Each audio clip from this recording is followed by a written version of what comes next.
За та бүхэндээ энэ өдрийн мэндийг хүргэе. За миний бие уур амьсгалын өөрчлөлт ба тубакны оролцоо гэдэг сэдвийн хүрээнд та бүхэн илтгэлээ танилцуулъя.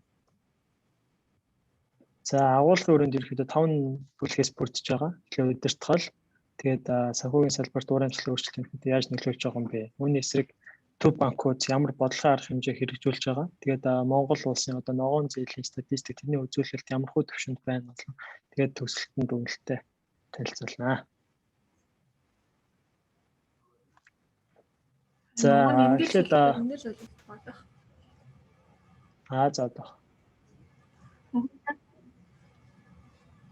дэлгэцээр дахиад мэдээж ширэлтэй. Салах.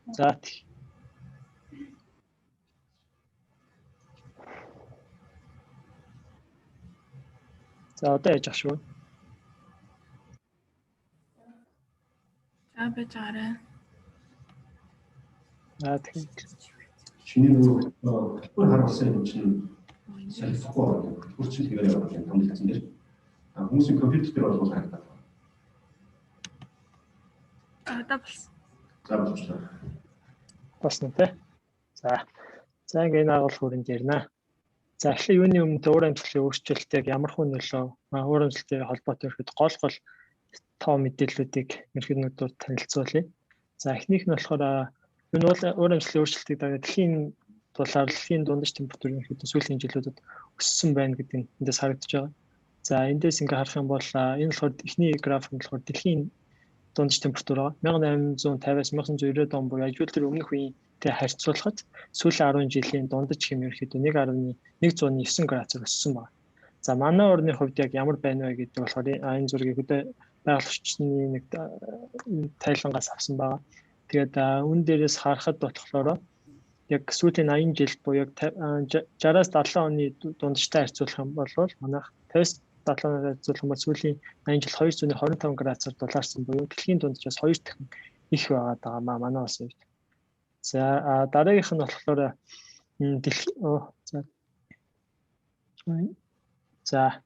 дараагийнх нь болохоор дэлхийн эдийн засаг болохоор ингээд эдийн засгийн өсөлтийн эдийн засгийн GDP-ийн бодит GDP-ийн хэмжээг эхний зураг харуулж байгаа. За хоёрт нь болохоор биологийн төрөл зүйлийн хэмжээ ерөнхийдөө ямархуу тоо толгой 1970 оны үетэй харьцуулахад хэр хэмжээгээр буурсан бэ гэдгийг харуулж байгаа. Ингээ харах юм бол 1950 оноос хойш эдийн засаг 15 дахин өссөн боловч биологийн төрөл зүйл нэгсэндээ үүний үр дагавар байгаль орчинд сөрөг харьцны үр дүнд 68% буюу 3 дахин буурсан үзүүлэлт байгаа юм.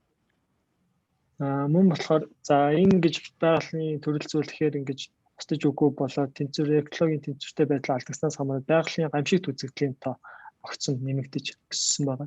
Энэ болохоор яг дэлхийд ирэх яг ингээд гамшигт аюулт үзэгдлийн тоо 1970-аад оны үед 100 дотор 50 за 70 80 үед байсан ба сүүлийн жилүүдэд ерөн дандаа 300-аас дээш 450 жугаар хүрэх тохиолдол гарсан 400 орчимтэй буюу ерөөхдөө 4 дахин ихсэн. За манай орны хувьд бас аваад үзэхлээр 1990 он татгалзааны дунджаар 29 тохиолдол гамшиг жилдээ тохиолддог байсан бол сүүлийн 10 жилийн хугацаанд 81 болж нэмэгдсэн байна. Эндээс харах юм бол 3 дахин өссөн буюу манай улсад ерөөхдөө бас уур амьсгалын өөрчлөлт бусад харьцуулбал бас ихээр өртөөд байна уу да гэдэг нь эндээс харагдаж байгаа. Энэ бүхнээс ингээ харахад дэлхийд даяар ерөөхдөө уур амьсгалын өөрчлөлт хүн төрөлхтний юм тулгарч байгаа саад бэрхшээл сорилт юм а гэдгийг хүлээн зөвшөөрөөд 2012 онд тогтлоо хөгжлийн зорилт 17 зорилтыг нэгдсэн үндэсний байгууллагын тогтвортой хурлаар ерөөхдөө төрийн тэргүүнүүд нэгдэн баталсан. За хоёр дахь нь болохоор яг Парисын хилэлцээр 2015 оноор 15 онд Парисын хилэлцээрийг батлаад үүгээр болохоор дэлхийн дулааллын хэмжээ 2050 он гэхэд ерөөхдөө 2 градус дотор барья. Тэр бүр түүнчлэн 1.5 градус дотор барих тийм томоохон зорилтыг төвшүүлсэн. За үүнийхээ хүрээнд үүнийг хэрэгжүүлэхийн тулд яг дэлхийн улс орнд яах ёстой вэ гэхээр нөөц төрөгчийн ялгалыг цэвэр дүнгээр нь тэг буюу net zero target гэдэг зүйлийг улс орны сүүлийн жилүүдэд 2021 онд тодорхойлоод үүнийхээ төлөө хөтөлбөр стратеги бодлогоо боловсруулж ажиллаж байна. За ингээд уур амьсгалын өөрчлөлт гэдэг ингээд аваад үзэхлээр үүний эсрэг хэн юу хэрэгжүүлэх ёстой юм бэ? Төв банкны оролцоо ямар байх ёстой юм бэ? Яг ингээд тэргүүлэн оролцох ёстой мүү гэдэг үзэхлээр нэн тэргуунд болохоор юу ч гэсэн засгийн газар буюу төрөөс Өөрөөр сургуульд оролцох яг стратеги хэрэгжүүлэх стратеги төлөвлөгөөг боловсруулах, урьдчилан сэргийлэх, сөрөг нөлөөллийг бууруулах хэрэгсэн маш өргөн хүрээтэй арга хэмжээг авч хэрэгжүүлэх боломжтой байгаа. Тубакнаас илүүтэй. За тухайлбал үндэсний стратеги төлөвлөгөөг яг саний хэлсэн хэрэгжүүлэх, за хууль эрх зүйн орчныг сайжруулах, хүлэмжийн татвар хураамжийг нэмэгдүүлэх буюу net zero target нийцхүүц ийм арга хэмжээг авч хэрэгжүүлэх. За мөн технологи утаа багын ялруулдаг технологи инновацийн талаар хөрөнгө мөнгө санхүүжилтийг нэмэгдүүлэх. Тэгээ мөн зах зээлд оролцогчд олон нийтэд энэ нөхцөл байдал үнэлт үнэлтийн талаар тогтмол мэдээлэлээр өнгөж мэдээллээр хангаж байх тиймэрхүү үйл ажиллагааг хэрэгжүүлж болно. За төв банкны хувьд болохоор яг үндсэн зорилт нь үнийн тогтвортой байдал. Тэгээд санхүүгийн зах зээлийн тогтвортой байдлыг хангаж үзэх. Яг шууд зорилт нь бол ингээ уур амьсгалд орж ирэхгүй. Гэхдээ уур амьсгалын өөрчлөлт нь яг энэ дам нөлөөгөөрөө шууд болон шууд бус нөлөөгөөрөө санхүүгийн салбарын тогтвортой байдал макро эдийн засагт ирэхэд нөлөө үзүүлж байгаа учраас яг эдийн засгийн ингээд томоохон эдийн засгийн тогтвортой байдлыг хангадаг байгууллагын хувьд цаг уурын болон байгаль орчны эрсдлийг ерөнхийдөө бууруулахад бас ингээд манлайлан ажиллах өөрсдийн бодлого чиглэлийг бас энэ чиглэлд чиглүүлэх. Тэгээд яг энэ бүх төрний ингээд засгийн газрын ингэж ярьж байгаа энэ зүйлүүдийг ерөнхийдөө санхүүжүүлэх тэр ингээд дэд бүтц одоо тийм арга замын ингээд хэрэг бэлдэж өгөх, суурийг тавьж өгөх тиймэрхүү ингээд шаардлага тулгарч байгаа. За ингээд яг уур амьсгалын өөрчлөлт гэхэд дан ганц нэг төв банк, нэг засгийн газар, нэг улсуудын хэрэгжүүлэх биш. Ерөнхийдөө дэлхийн нийтээрээ улс орнууд, олон улсын байгууллагууд нэгдэж хамтарч ажиллаж энэ зорилтод хүрэхээр байгаа. За яг төв банкны хувьд санхүүгийн зохицуулагч байгууллагуудын хувьд ингээд аваад үзэхээр энэ бүхнийг ерөнхийдөө дан ганцаар ингэж шийдвэрлэх боломжгүй байна гэдэгтэр үндэслээд 2017 оны 12 сард 8 улсын төв банк санхүүгийн зохицуулалт байгууллагууд нэгдээд санхүүгийн системийг ногоонжуулах шүлжээг NGFS гэдэг юм шүлжээг байгуулад энэ нь анх 8 төв банк нэгдэжсэн бол одоо 21 оны 6 сарын байдлаар одоо 95 гишүүн тэгээ 15 ажиглагч олон улсын байгууллагуудыг нэгтгэсэн маш том нэгдэл байгууллага болцсон байгаа. За энэ байгууллагын ерөнхийдөө зорилго нь гэх юм бол яг л олон улсын туршлага төв банкуд юу хэрэгжүүлэх ёстой юм бэ гэдэг хоорондоо сайн туршлагаа хуваалцаад тийм ингээд бусдуудыг мэдээлэлээр хангах тийм чиглэлтэй байгаа юм. За үүнийх хүрээнд олон судалгаа шинжилгээ хийж гүйцэтгэсэн. Тэрнийх хүрээнд ингээд цаг уурын эрсдэл нь өөрөө санхүүгийн эрсдэл болсон байгаа маа гэдгийг ихэд энэ зураг графикаар тэдэд төршлсөн байгаа. За эндээс ингээд даваад үзэх юм бол цаг уурын эрсдлийг ерөнхийд нь болохоор хоёр үндсэн эрсдэл авч үзэж байгаа. Нэг эхнийх нь шилжилтийн эрсдэл, дараагийнх нь бодит эрсдэл гэж. За шилжилтийн эрсдэл нь болохоор ингээд улс орнууд бодлого зохицуулалтын арга хэмжээг за энд төвчээр тайлбарлах юм бол за дэлхийн засгийн газар холбогдох төрлийн байгууллагууд эсрэг арга хэмжээ авахгүй цаг хугацааг алдснаас болж учирч болох, ирээдүйд очирч болох тийм хохирлыг авч үзэн. Энэ гэхдээ бас харьцангуй тийм их хэмжээгээр өндөр байх боломжтой байгаа. За дараагийнх нь бодит эрсдэл буюу бидний яг ингээд амьдрал нэг удаагийн цагаар аюулт үзэгдэл тэгээ урт хугацаанд ерөөхдөө дэлхийн дулаар нэмэгдээд байвал үүний сөрөг үр дагавар далайн түвшин бас нэмэгдэх юм тиймэрхүү эрсдлийг хамруулан авч үзэж байгаа. За энэ бүхэн болохоор эдийн засгийн агентууд эдийн засгийн ингээд агент бүрд ингээд ерөөхдөө тулж нөлөөлж үр дүн үүсэж байгаа. За тухайлбал ингээд микро түвшинд бизнес эрхлэгчид өрхийн орлого тасалдах, үйл ажиллагаанд тасалдах бизнес нь тэгээд хөрөнгөлүүлэх, хөрөнгө нэвтрэх, сүйтгэх тэгээд энийг дагаад одоо нийлүүлэлтийн тасалбарлаа гэж бодоход эрэлтийнхэн болон зардлынх нь өөрчлөлт ингээд тодорхой бус байдал маш их болно. За макро түвшиндөө дагаад үнийн өөрчлөлт буюу нийлүүлэлтийн шок бүтцийн өөрчлөлт хийгдээд бодлого стратеги ингээд өөрчилж явах юм бол бүтцийн өөрчлөлт тэр чигтээ ямар салбарыг дэмжих гэдэг юм уу тэр бүхэн өөр болно. За хөдөлмөрийн зах зээл, нийгмийн эдийн засгийн хүмүүсийн одоо хэрэглэх хандлага, илүү байгальд экологи дээлтэй бараа бүтээгдэхүүнийг сонгох ч гэдэг юм уу. За үүнийг дагаад олон улсын худалдаа, засгийн газрын орлого гэх мэтчлэн ингээд макро, микро айл түвшинд нөлөөлөд байгаа. Энэ нөлөө нь өөрөө цаана ингээд санхүүгийн системийн нийт эрсдлүүд буюу зээлийн эрсдэл, зээл тасалдах, зах зээлийн эрсдэл, дахин сэтгүүхийн эдийн үнд бүтээгдэхүүнийг дахиж үнээр тогтоох үйл ажиллагаанд нь бас ингээд чирэгдэл тасалдал бий болгоно хүрэх чадрын эрсдэлгээд энэ бүхнийг бас даатгаж хийх болон даатгалын зардлыг ингээд өсгөх тиймэрхүү тийшхэн бизнес санхүүгийн эрсдлийн буюу санхүүгийн тогтвортой байдлын маш том тийм юу болж байна гэдгийг их усэр болж байна гэдгийг хүлээн зөвшөөрсөн байгаа. За тэгээд цаашаа нэг ярих юм бол яг төв банкны мөнгөний бодлогын шилжих сууг буюу яг төв банк мөнгөний бодлого хэрэгжүүлэх орон зайг ерөөхдөө хунах бас тийм эрсдэл байна гэдгийг бас дурдж тодорхойлж байгаа. За энэ дээр ингээд ярих юм бол энэ болохоор мөнгөний бодлогын шилжих суугийг ерөөхдөө харуулсан байна. Нэг хэсгэмийг. За ингэх юм бол бодлого хүүний төвшин тогтооход ерөөхдөө хүлээлт ямар хөө байх вэ? Тэгээд мөнгөний захын хүү дээр үндэслэж суурь тогтоож байгаа. Гэхдээ мөнгөний захын хүн цаана өөрөө зээл хөрөнгийн үн банкны хүү валютын ханш гэдэг дээр үндэслэж тодорхойлогддог бол энэ нь өөрсдөө бодит бодлогын шилжлийн эрсдэл, уурын ажлын эрсдэл өөрөө шууд өртөмтгий болон шууд бусаар нөлөө үзүүлж байгаа юм. Тэгээд валютын ханш банкны хүү зээл эдрээс зээлийн нийлүүлэлт их бага байх эдрээс хамааран бүтээгдэхүүн хөтөлбөрийн зах зээлийн эрэлт нийлүүлэлтээр цаашаад бараа бүтээгдэхүүний үн тогтоох буюу цаашаа ингээд үнийн тогтвортой байдал гэдэг төв банкны үндсэн зорилтод өөр ингээд нөлөө үзүүлж байгаа. За үүнийхээ гадна ингээд гадаад шокууд болохоор бүгдээр ерөөхдөө гадаад бүх шокууд нь яг энэ уур амьсгалын өөрчлөлтөд өртөж явж байгаа тийм зүйл байгаад байгаамаа. За дараагийнх нь болохоор за ингээд төв банкны үүний эсрэг одоо төв банкуд ямар арга хэмжээнд авч хэрэгжүүлж байна гэдээ аваад үзэх юм бол ерөөхдөө нь 3 чиглэлт арга хэмжээнд авч байна. Энэ болохоор яг л саяны хэлсэн гол үйл ажиллагаатай холбоотой. Эхнийх нь болохоор мөнгөний бодлого, дараагийнх нь санхүүгийн тогтвортой байдлыг хангах, дараа нь гуравдах нь бусад арга хэмжээ гэдэг. Тэгэхээр ерөөхдөө таймлах юм бол 9 арга хэмжээ гэдгийг дурдж болж байгаа. За энэ 9-ийг ерөөхдөө цааш нь дэлгэрүүлээ аваад үзье. За эхнийх нь мөнгөний бодлого буюу барьцаа хөрөнгө гэдэг төв банкны өөртөө олгодог, арчааны банкуд олгодог зээл дээр авдаг барьцаа хөрөнгө дээр яг тогтвортой үйлчлэлийн зорилтод нийцэхгүй хөрөнгүүдийг хасах. Мөн болохоор хөрөнгийн нэг хямдруулалтын хүүгээ haircut-ыг болохоор ялгаатай төвшнгөөр тогтоох. Ямар ингээд хөрөнгийг байгаас нь хамааруулаад тогтоох. За уламжлалт мөнгөний бодлого дээр ч гэсэн яг заавал байлгах нөөцийн шалгуур бол эрсдийн жинг яг нүүрс төрөгч уулмөр цаг ууртай холбоотой санхүүгийн эрсдэл бусад тогтвортой байдлаар үзүүлж байгаа тухайн хөрөнгийн тухайн компани салбарын үйл ажиллагаанд нь тулгуурлаад ялгаатай байдлаар тогтоох зэрэг байж болж байгаа.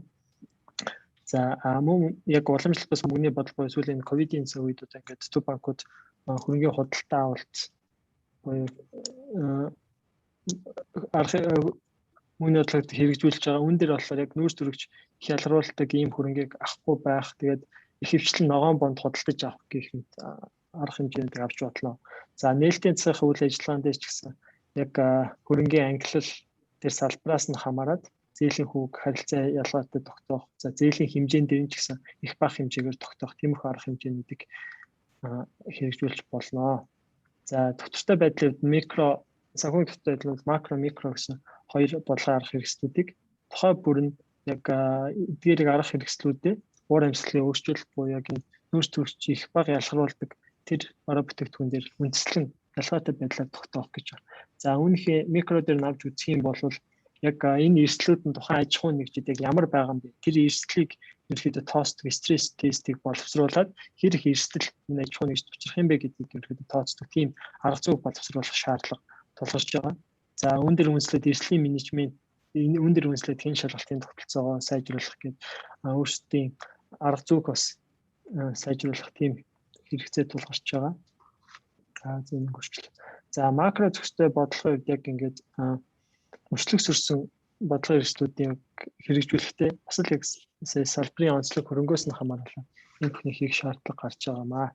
За цаг тавьчихлах гэл хууртан явчээ. За мөн болохоор бусад арга хэмжээ гэж байгаа. Энэ дээр болохоор яг төрийн болон засгийн газрыг хэрэгжүүлж байгаа бусад яг дотоодын санхүүжилтийг дэмжиж чиглэсэн нүүрс төрөгчийг бууруулах чиглэсэн тийм зээлийн батламжуулалт схем ч юм уу эсвэл санхүүжилтийн хэрэгслүүдийг нэвтрүүлээд тэгээд бусад хөтөлбөрүүдийг дэмжиж ажиллах санхүүжилтад ерөнхийдөө дэмжиж нээлттэй ажиллах тийм шаардлага байгаа.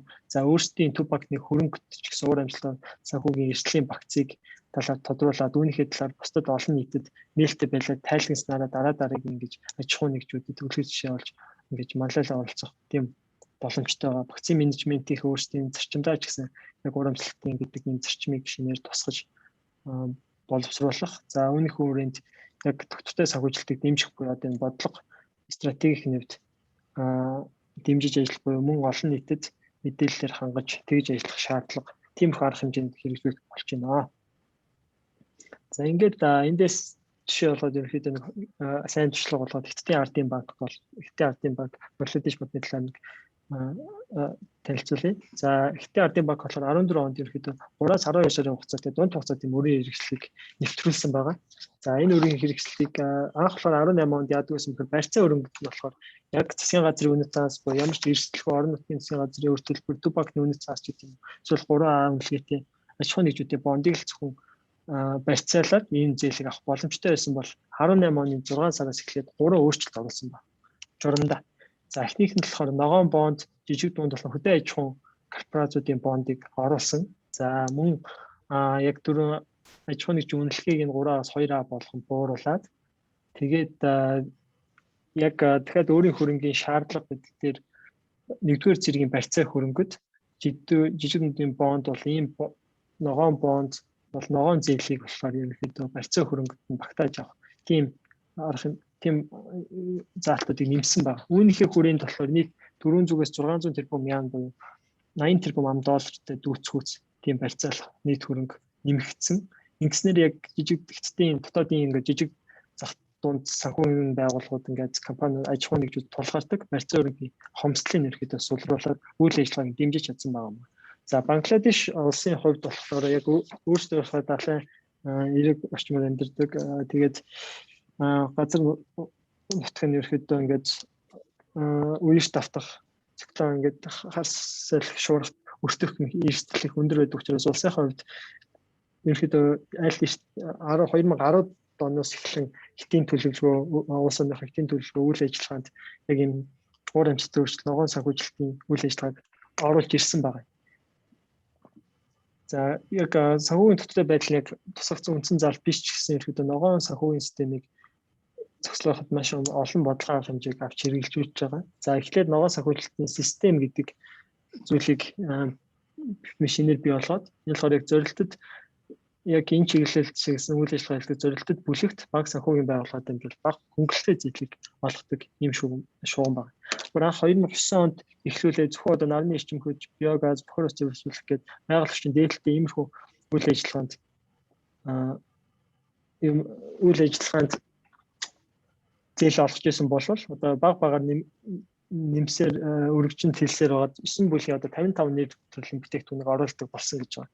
За 16 онд болохоор экспорт чиглэсэн яг нэхмэл арьс ширний үйлдвэрлэлийг 200 сая долларын ногоон өрчлөлтийн сан гэж байгуулад тэгээ үүнээс тус ангаас яг арьс шир боловсруулалтын үйлдвэрүүдийн эрчим хүч, хог аяллаа менежментэд дахин ашиглах тийм ингээд байгальтай тийм технологиг дэмжигдэн санхүүжүүлэх тийм сангийг бий болгоод үүнийг болохоор хөнгөлөлттэй зээлээр маш бага хүүгээр олгодог.